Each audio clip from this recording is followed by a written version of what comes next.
Hi, everyone. Thank you very much for joining us today in our topic, Everything Flows, ESG Summer of Discontent.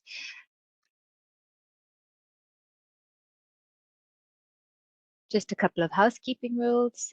You'll notice that you can um, uh, put yourself off mute because we would like this to be an interactive session, but you are also welcome to put in questions in the chat. And yeah, so we would like this to be more of a discussion. So please feel free to ask questions at any point in time by unmuting yourself or by just putting it in the chat, and then I'll be sure to ask Dowie the question while he's presenting.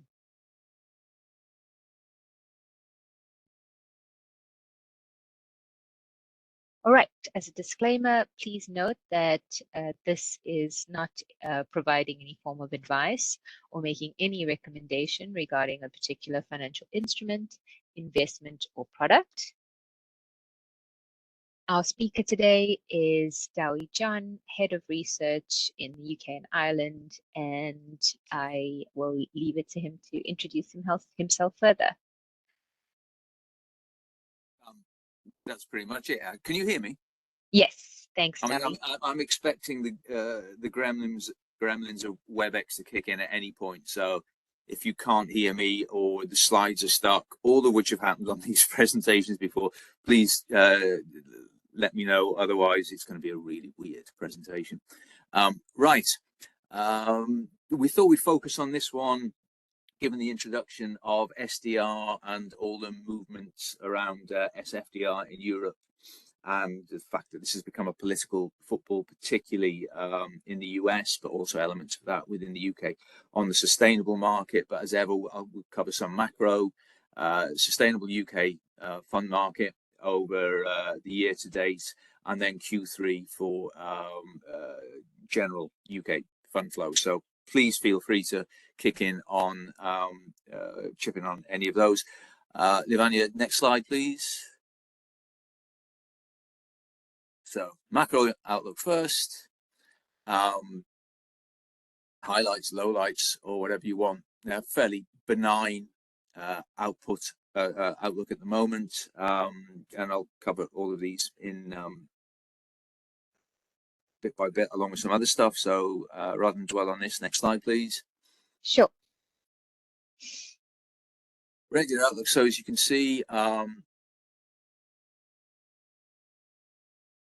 UK policy rates on the left-hand side, right-hand side, real interest rates. And I think to note from this, I'm squinting at the tiny print on this, what's notable at the minute, I mean, we've been in negative real rates for most of the period since the global financial crisis.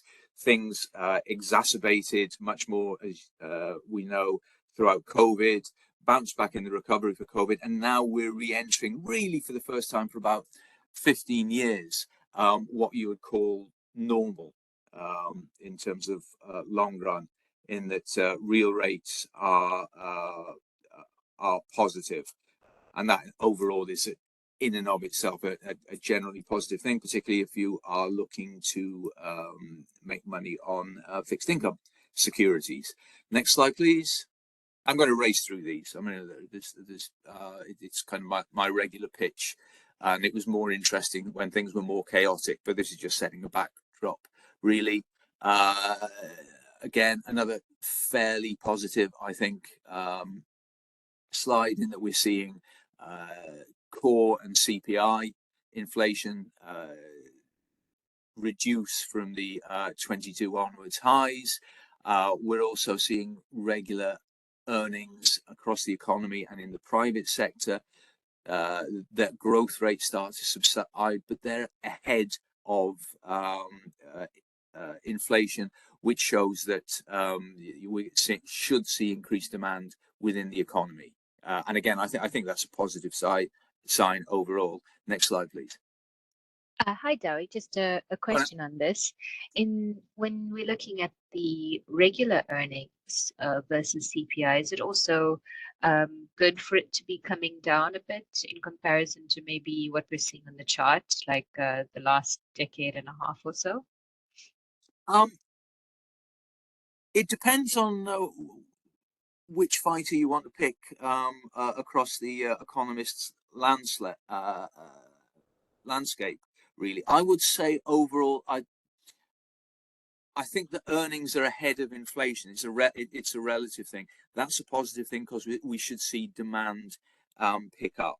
You could also argue that this will see in and of itself feedback into inflation. But I think over the last few years, what we've seen, and arguably since the global financial crisis, we've seen wages fight to keep up with inflation, and therefore we've seen quite a drastic demand reduction throughout the economy, certainly for wage earners, and that's seen a lower marginal propensity to consume, and therefore that has a negative feedback through the economy. So I think that now that we're seeing earnings ahead of inflation, unless you see that feedback into inflation and tick up significantly, and we're not, and as my argument is, if you look at it empirically over the last 10 to 15 years, what we've seen is wages fight to keep up with inflation and generally lag behind rather than fueling inflation. So my view is that what we're seeing here is positive, where the graph has crossed over around 23. Thank you. But feel free to disagree. So. And again, this is another illustration of what we've seen. See all of this in the pink pages, that real house prices having declined sharply in the wake of COVID and now picking up again. But consumption again is ahead of that, and again depends which side of the trade you are on this, whether you're trying to buy a house or sitting on one, as to how positively you will view this. But the fact that consumption seems to be holding up, I think, and looks to be returning to that long-term trend, I think that's a net positive. No great insights on this, but just to show, we're kind of back to normal at the moment. How long that lasts remains to be seen. Next slide, please. Again, another interesting, I think this is quite interesting, in debt service burden, and you saw that really spike up towards the global financial crisis, where of course it fell off a cliff, and as rates went down, it's trended down. But as rates have increased coming out of the global financial crisis, and particularly from 22, we're seeing the debt service burden increase. It'll be interesting to see what happens from here on in terms of what the inflationary pressures will be. General consensus is we're at the top of the rate cycle, so that might start to edge down now. And if anybody's got credit card debts to pay, rent, mortgage, whatever, that may cause a sigh of relief. If it continues to trend upwards, considering the amount of consumer debt within the economy, whether secured or unsecured, that could be quite worrying. But just to say, we ain't there yet. Next slide.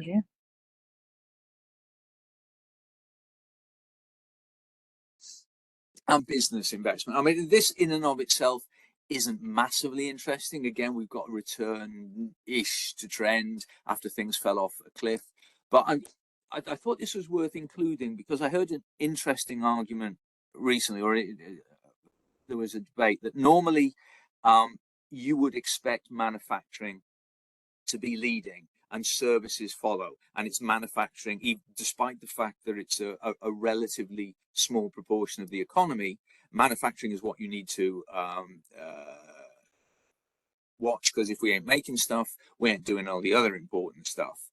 However, that's been turned around a little, inverted, because of COVID. When COVID hit, we were all staying indoors. We weren't buying any services. We weren't down the pub. We weren't in restaurants apart from Eat Out to Help Out, and that worked so well.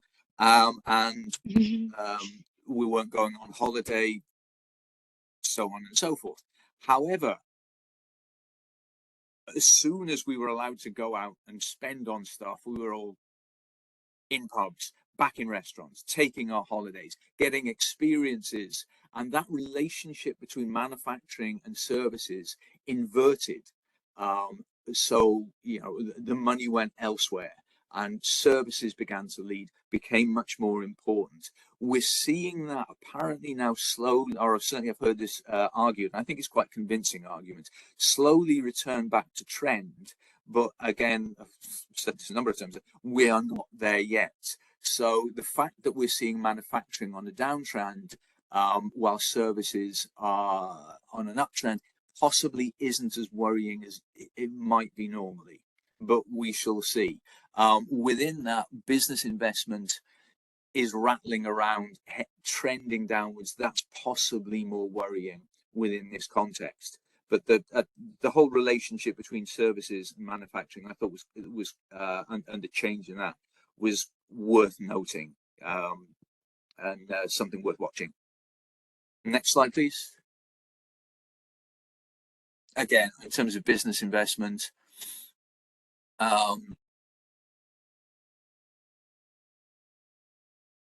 it's looking rather subdued, and feeding back into the last slide, this is something that may be cause for concern if we're going to see growth coming back into the economy. If we're going to see that stimulus, both the blue bars have to be in positive territory, and that and the black schedule has to be heading upwards as well. And as you can see there, they're tracking the zero line rather more closely than is comfortable. And that's all I've got to say on that one. Next slide, please, Anya. Yield curves are quite interesting at the minute, or maybe they're not, and I just need to get out and about a bit more. As rates come down, as and when, if we're seeing that trend down, you would expect to see the short end come down, and therefore curves trend up slowly. We had the warning for quite some time, and I think it's the longest period we've seen of inverted yield curves in most developed market economies, excluding Japan. Europe and the UK flirted with recession, which inverted yield curves are supposed to be a harbinger of, and fairly reliably. But both economies kind of dipped in and dipped out. If you know, nobody I think feels particularly happy about the economy at the minute, but it didn't, when we were in one, it didn't last particularly long. It didn't feel particularly like a recession. It was just the same old grind. Now things are moving upwards. It's again something of a return to normality. If you look at the 2-year versus the 10-year, again, rates coming down will drag the short end of the curve down. We're seeing the 10-year yields be pushed upwards at the moment, and we'll look at how that's playing out within the investment landscape over the next two sections, particularly in the general UK market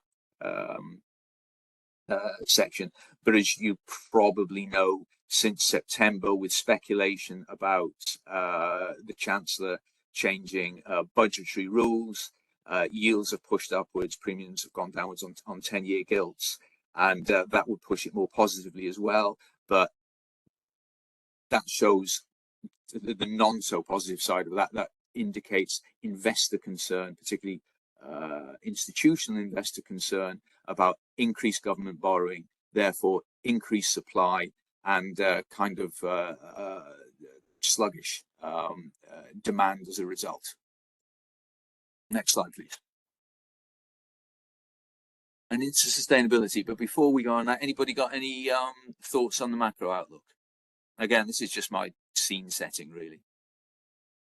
Hi, please feel free to put your questions in the chat. Nothing so far. Yeah, I love these quiet moments before the storm. Next slide, please. Okay, so in relative terms, despite the fact, I think it's worthwhile commenting on that, yeah, ESG is a busted flush.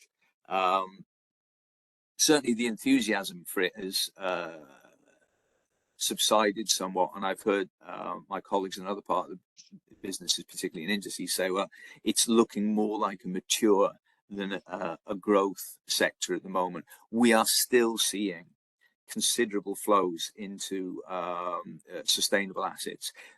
The definition we're using here, coming more into line with both FCA guidance and ESMA European guidance, is those funds that have got a particularly commitment to it in their naming convention, and into that we're adding SFDR Article 9 funds. When the move comes, we will probably we will add the relevant SDR classifications into that, but given there are about 10 funds with SDR classifications at the moment, that's really not going to move the dial that much, but let's wait and see what comes down the pipeline.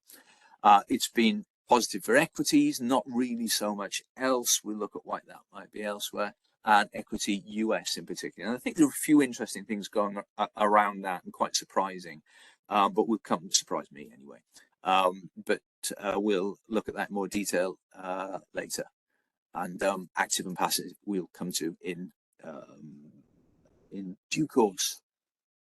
So that, yeah, there we go. So it's, while flows have been for sustainable assets have been positive right the way through while we're running this, and this is quarter by quarter, you can see there's really a downtrend since 2021. Positive, but less strong over that time. I don't think there's any accident that that downtrend chimes in with when growthy equity assets, and this all the bulk of this is equity assets, lost their performance edge. There was no longer such a clear greenium for ESG, particularly equity funds, and therefore investors started to allocate away from it, or certainly not in such great amounts. And you can see it trend down from there, but it's, you know, we're still in positive territory. There hasn't been a quarter where sustainable assets haven't been in positive territory. I think that's largely driven by still institutional investors, and I would say it's more the case now than it probably was 3 or 4 years ago, being driven by institutional investors. It's very clear when you attend, for instance, wholesale retail investment events, whereas it was ESG all over 3-4 years ago and very much a theme. Now it's barely whispered. So I suspect if you look at the trend over 10, 15, 20 years, whereas wholesale retail has been gaining a greater foothold in what was hitherto an institutional dominated market. And its peak at it globally, it was still 3/4 institutional investors. What we're seeing now is the wholesale investors slacken, or retail investors slacken off to some degree, because they're not getting the additional return that they were perhaps expecting from this strategy. Next Hi, up. Gary. Go Question. How does, you mentioned it in the previous slide, but just remind me how the data that we're seeing defines sustainable funds? Okay, yeah, I described that earlier. It's Article 9 funds plus those funds that have a commitment in their naming. So they're called sustainable, ESG, green, or whatever. We screen for all those times, because as we know now, the FCA and ESMA, or European regulators, are tightening up on these naming conventions. So it's becoming a more useful guide, whereas previously it was effectively just a marketing convention. Okay, thank you. Next slide, please. Okay, and this is year to date flows. I think what's interesting here, equity, although overall is in redemption mode, year to date, you can see there's still a considerable churn out of conventional equity funds into sustainable funds. And again, I think that's INSTI driven. Bonds are both in positive territory. Mixed assets, whereas if you'd have looked at this around 2000 to 220 to 22, you'd have seen mixed assets. Sustainable funds were, mixed asset funds were in positive territory. Sustainable funds were taking a very large section of that. That's reversed, and I think that's because the sustainable leaders in multi-asset funds took a hit in performance terms because they tended to be quite growthy. And there hasn't been, I think, where there was a clear leadership in sustainable multi-asset funds 3-4 years ago, that hasn't reappeared in terms of flows. And we're still seeing, as a result, outflows from sustainable mixed assets. But of course, the main story here is clearly the rotation out of conventional equity into sustainable equity. Thanks, Dowie. Just interesting how this is a graph of the in the fund flows for the whole year, so the year to date, Q1 to Q3, and you can see here like the bonds were positive for both sustainable and conventional, but then in comparison to just the quarter for Q3, in terms of the sustainable bonds, there was an outflow in the previous slide here. So just interesting how quickly sort of, and also very strongly from mixed assets as well.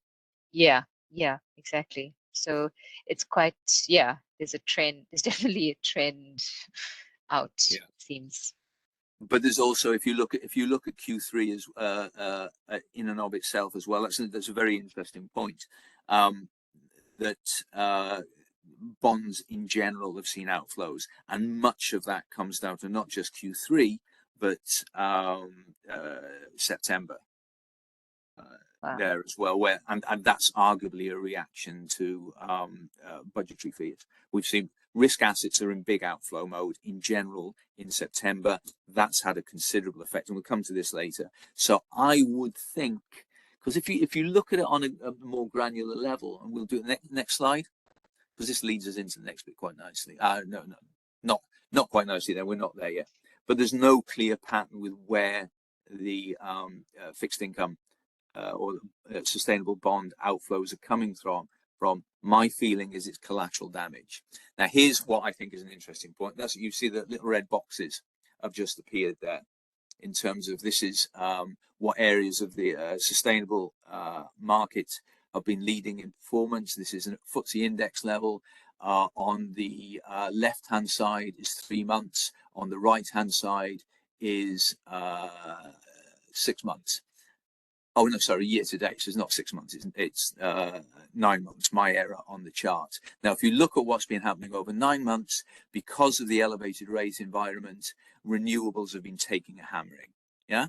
Now, as the rates are starting to trend downwards, we're seeing the little red box on the left-hand side of the chart. You can see there's a recovery going on there. So what will be interesting to see later on in the deck, I have thought this through, is to whether flows are making a recovery, basically chasing this recovered performance. And this is what you'd expect from renewables, because they're very debt laden, they've got bond-like characteristics, so they're very rate sensitive. Next slide, please. Positive flows. Now, I think the story here is US equity. In the US equity has been for obvious reasons, has been a popular asset class for a year plus. S&P 500, particularly the Mag 7, have been driving returns of late, very much not just the US but on a global level. So that's attracting the money. But what's possibly surprising is the bulk of that money is going into sustainable funds. So it's not simply just going, we're hitting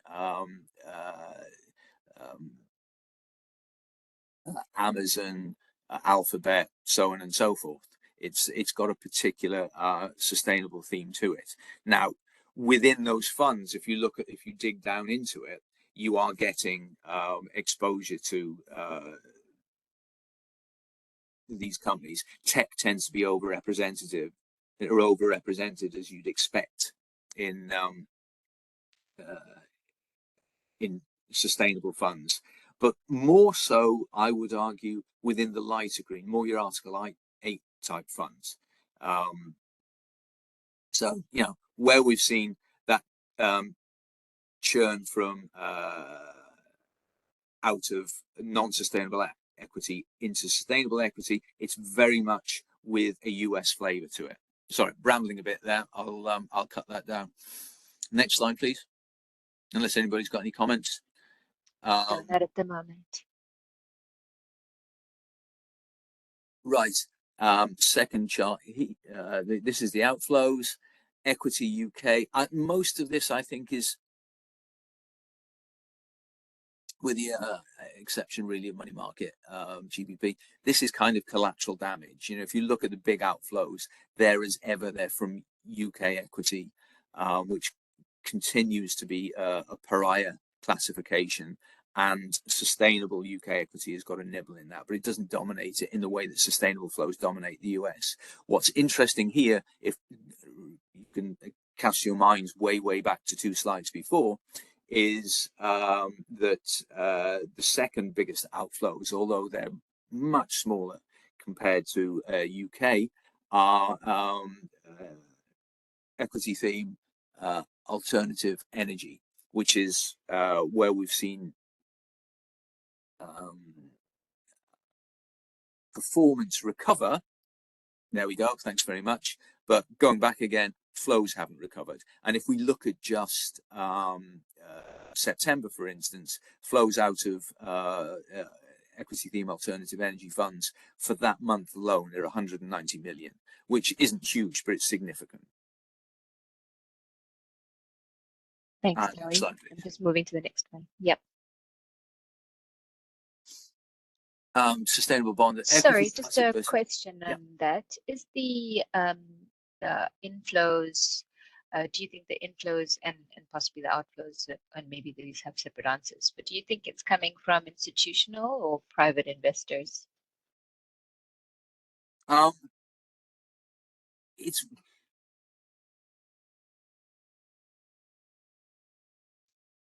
don't have a very good answer. It's very hard for us to tell. Back in the old days before RDR, institutional asset class, institutional share classes were insti share classes, retail was retail, and there the twain can meet. Now, an institutional investor is never going to buy a retail share class; it's too expensive.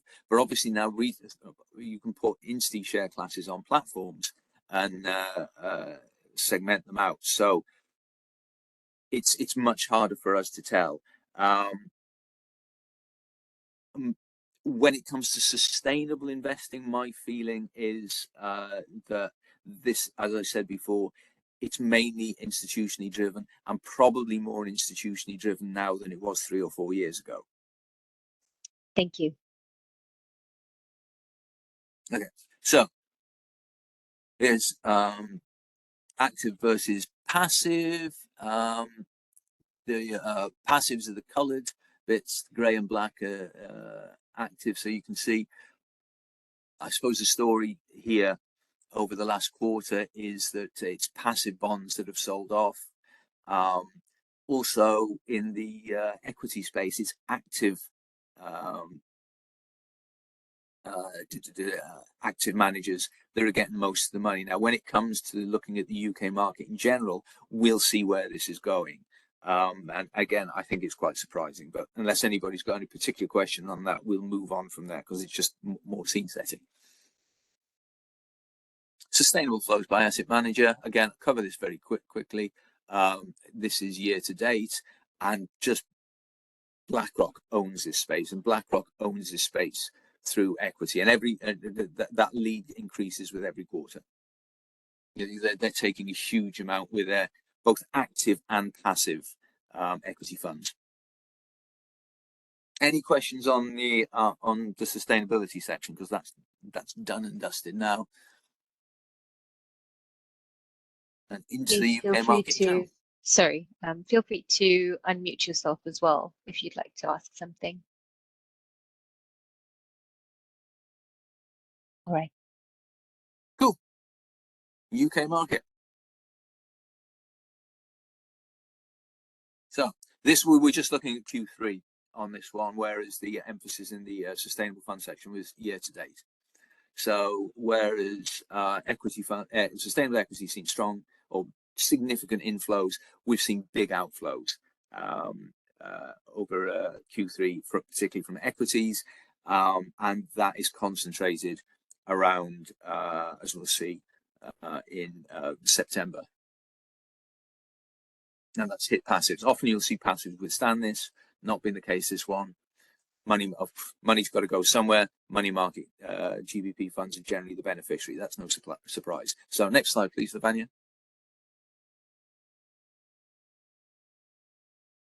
So this is reasonable regional performance. Started year to date is the grey bar, and 3 months is the blue bar.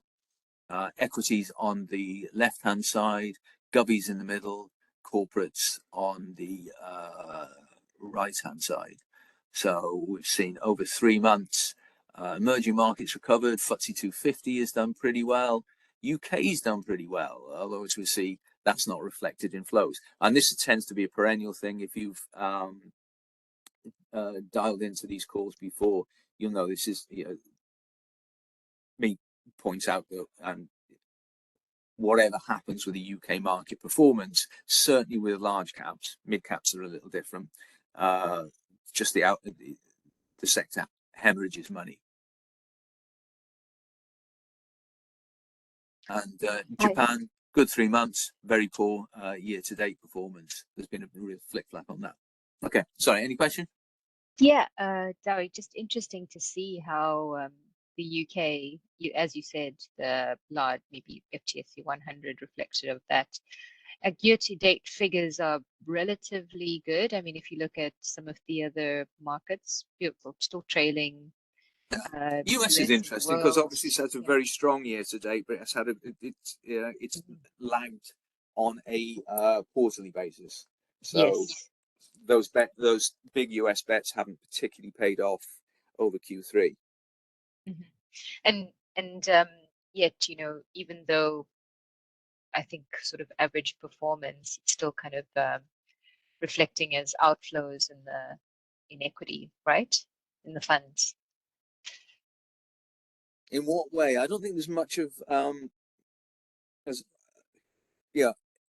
equity US continues to benefit, even though as we see the performance here isn't particularly strong over Q3. Whereas if you look at, as we'll see, UK equities keep selling off as they've done. I mean, this isn't a new thing. They've done this throughout the century.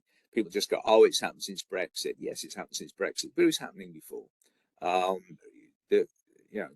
UK investors have been selling down their domestic equity exposure really since the turn of the millennium. Thank you. And sector performance, again, this is UK versus all world, and it's, I'm not going to really dwell on this, just there for note. I've got nothing in my notes or anything particularly fascinating. And this is the bottom. Oil and gas have tanked very much over Q3. That may pick up again with geopolitical tensions, but at the moment it's not been great. And tech has performed poorly as well, which again will correlate with what's been happening in the US, considering how important tech is at the top end of the S&P. Fund flow. So okay, this is it tells a picture. Obviously, if you look at what's happened in September and October 22, with a mini budget, and then look at the September schedule, where you've got the biggest outflows that we've seen since 2 years previously, and that's both in bonds, which were in positive territory in October. So when we're talking about outflows over Q3, you can see that's not really what we're talking is big outflows in September. more than counterbalancing what happened in July and August, where the market was fairly positive, both in equities, particularly in equities, but also in bonds. And the reason for that is investor concern, or it seems very likely that it's a response to the concerns around the budget, possibly insti investors around the changes to government borrowing rules, and also retail investors with regards to taxation changes. Again, Thanks, this is not Dowie, something we know, but it seems likely, and then it's the consensus. Thanks, Dowie. For a question from, people that haven't joined before, just remind us what was caused this spike in October 22 in money market. It's a mini budget, and that's just and again, it's different from what's happening now. But October, although there's market concerns, October 22 was, or September, October 22 was unfunded tax cuts. This isn't unfunded tax cuts. This is tax rises, and is a change in government borrowing rules, which would lead to greater. And I think the market concern is it leads to greater supply, and therefore, in relative terms, reduced demand. So we're seeing, and we've seen since mid-September, yields on 10-year gilt spike, or trend upwards, certainly, which shows a decreased investor appetite. Okay, great, thank you. Again, UK flows for the quarter, and this is totally characterized by September. If I'd have done this for the July and August, it would have looked very different. September skewed it. We've seen both passive and active equity sell off, and the same for bonds. Normally, you would see with this graph a tendency, whether equities in general were in the red or in the black, you would tend to see passive equity in the black and active equity in the red. So even passive equity is sold off in this environment, and is sold off even more. I suspect that's because they're more liquid vehicles, so they're easier to shift. Next slide, please. Just a question on that. Just reflecting on the earlier macro sides,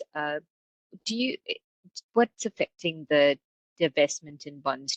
Is it anything to do with interest rates or something else? I think it's a September effect, as I've covered there, with rates tending to trend downwards. You would see yields compress as premiums built up. You wouldn't expect to see, given the rate environment, the market to react like this. So this isn't a reaction to fundamentals.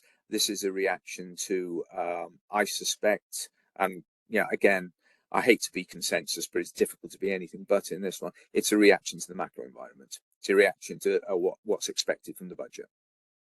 Okay, thank you. Sorry, here we go.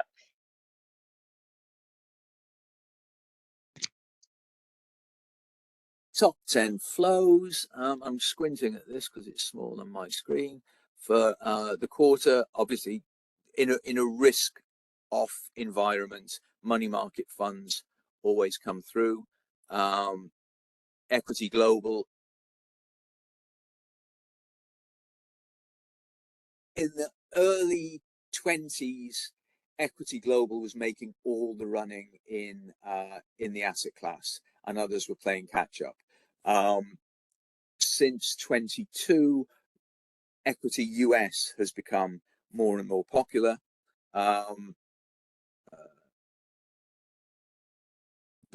And it's actually quite surprising for this quarter to see equity US so far behind. But if you look at, I think the interesting thing about this graph, or the story here, is on equity US itself, in that in most equity classifications, you are seeing something of a rotation from passive into from active into passive, and here the reverse is true, in that people are buying active funds within this part of the market, and that's a little bit unusual. But then if you recall what we were looking at with the sustainable slide, you're seeing investors, the most popular sustainable classification is equity US, with conventional funds being a relatively small part of this. So what this shows, if you take them together, is that equity investors are buying sustainable active US funds. Now, it's not because there isn't a lack of passive choice within the US market. There is quite a lot of product there to choose from. So this isn't a forced choice. This is a deliberate choice. And you know, for those of us that remember their, however fragmentary fashion, their efficient market hypothesis 101. This isn't what you'd expect to see possibly from the US market. The US market is the world's deepest, broadest, and therefore ostensibly most efficient equity market. Therefore, it's the one where the case for active investment should, in theory, be weakest. But people are buying active funds here, actually in inverse of the trend for what we're seeing with the general rotation from active to passive overall. And I'd be interested if anybody's got an insight onto this, because rather than waffle on here, I just have to say I really don't. Just a clarification, I guess. So this is looking at UK investors and Yes. how they have invested into the different LIPA funds. So yeah, very interesting. Different classifications. Different fund classifications. So very interesting as well that, you know, the UK investors have a view on the active versus the passive markets in the US. Yeah, I mean, really, what's characterized the last quarter, if not year to date, has been, if you had to identify one trend, it's the trend towards active, sustainable US equity funds. And that really sums up the thread that goes through this deck. Mm-hmm. Yeah.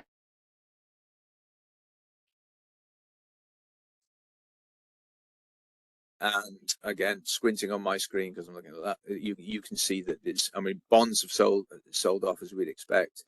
Equity UK, again, prior asset class, I've got, and you see it in the fourth biggest sell-off as well.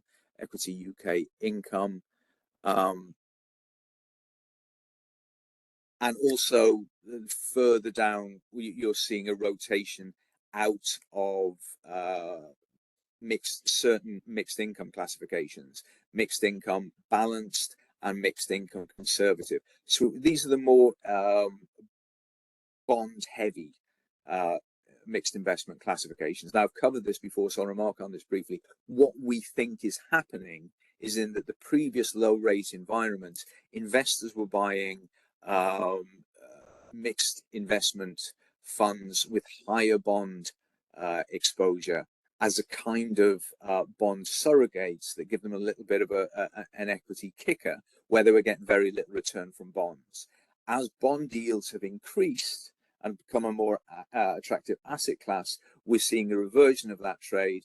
People are selling off mixed investment funds and going back into bonds. However, that's not affecting mixed investment aggressive funds, the more equity heavy parts of that market, which weren't affected by, weren't part of that initial trade anyway, and they continue to be a popular classification. So month on month, we see money going into mixed investment aggressive. Month on month, we see money coming out of conservative and balanced funds. And again, this is for the quarter. If you'd have looked at the previous quarter, this graph would have looked very, very different. But because of the big shift into cash over September, it's those firms that have got the big cash exposure or a big cash footprint within the market that have been beneficiaries. There is, as you can see, a lot of rather attractive yellow in this chart rather than the dull old equity grey. The exception really is third place Vanguard, which has sustained strong sales throughout the third quarter with its equity funds. And with that, I think, next slide, please. Any questions? This is the bit we should have another slide with tumbleweed blowing. Just checking in the chat. Are there any questions in here? Please feel free to put your questions in. If not, thank you very much to everybody for sitting through me rabbiting on for another quarter. That was really interesting, Dawi. Thank you. I'm looking forward to seeing how this changes over the next quarter, because it seems to be, changing quarter on quarter. Yeah, my feeling is, just to sum up on this, even though there's quite a bit of volatility in the market over September, I do not. This doesn't feel like a September 22 moment. I think this will subside when the budget's out of the way. But what I think and what actually happens aren't necessarily the same thing. We'll see. Thank you. Thanks so much for presenting to us. And thank you so much to everyone on the call for joining us. That was really interesting, and looking forward to some more next in the next quarter. Just it's interesting to see this kind of maybe shift, and to see whether that continues in the next quarter, or whether this was kind of a flare up due to just the economic circumstances prevailing in the UK at the moment and globally. Brilliant. Yeah, exactly. Thank you very much for hosting, Lavanya. Much appreciated. Thanks a lot. Bye, everyone. Cheers, everyone. Have a great day. Bye.